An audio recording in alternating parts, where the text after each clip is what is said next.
ஓர் எளிமையான விளக்கம் கூறட்டுமா?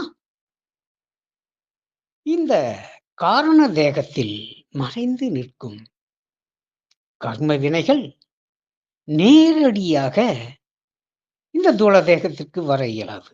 அது சூட்சும தேகம் எனும் மனோ சம்ஸ்காரத்தின் வழியாக வெளிப்படுகிறது. அதாவது காரண தேகத்திலிருந்து வெளிப்பட்ட கர்மா மனதிற்குள் வந்து மனதிலிருந்து தேகத்தில், அதாவது மனதில் எண்ணமாக, சிந்தனையாக வெளிப்பட்டு அது இந்த தூல தேகத்தின் மூலமாக சொல்லாக, செயலாக வந்து வினைகளை தந்து, மீண்டும் அந்த வினை பதிவுகள் திரும்ப மனதிற்குள் சென்று, மனதில் இருந்தவாறு காரண தேகத்தில் ஒடுங்குகிறது. அப்படியானால், இந்த கர்ம வினைகள் வெளிப்படுவதற்கு மனம் ஒரு சூட்சும ஊடகம்.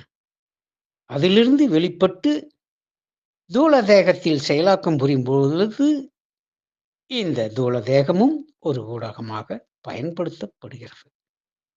இவையெல்லாம் ஆத்மா எனும் அரசனுக்கு நிவேதனம் செய்யப்படுகிறது.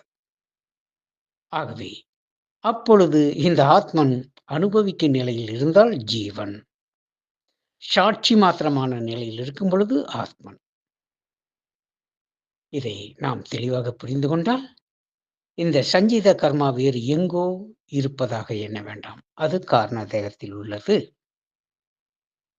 அதிலேயே அனுபவிக்க எடுத்துக்கொண்டதுதான் பிராரப்த கர்மாவாக இருக்கிறது. இந்த பிராரப்த கர்மாவை அனுபவிக்கும் பொழுது ஆகாமிய வினை உண்டாகிறது அல்லவா?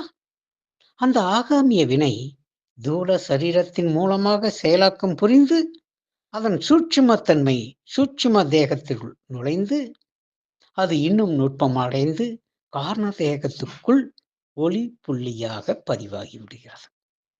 ஆகவேதான் இந்த குண்டலினி யோகியானவன் இந்த 3 தேகங்களையும் ஒழிக்க வேண்டியதாக இருக்கிறது. வேறு எந்த யோகத்தாலும் இது சாத்தியமில்லை. இந்த குண்டலினி யோகத்தால் மட்டுமே தூல தேகத்தை விலக்கி சூட்சும தேகமாகிய மனோதேகத்தை ஒடுக்கி காரண தேகத்தை கலைந்தெறிதல் வேண்டியதாக இருக்கிறது. அப்பொழுதுதான் பிறவி தீருகிறது. ஆகவே இந்த கர்ம வினைகள் வெளிப்படுவதற்கான ஊடகமாக சூட்சும ஊடகம் மனமாகவும், தூல ஊடகம் இது இந்த உடலாகவும் இருக்கிறது.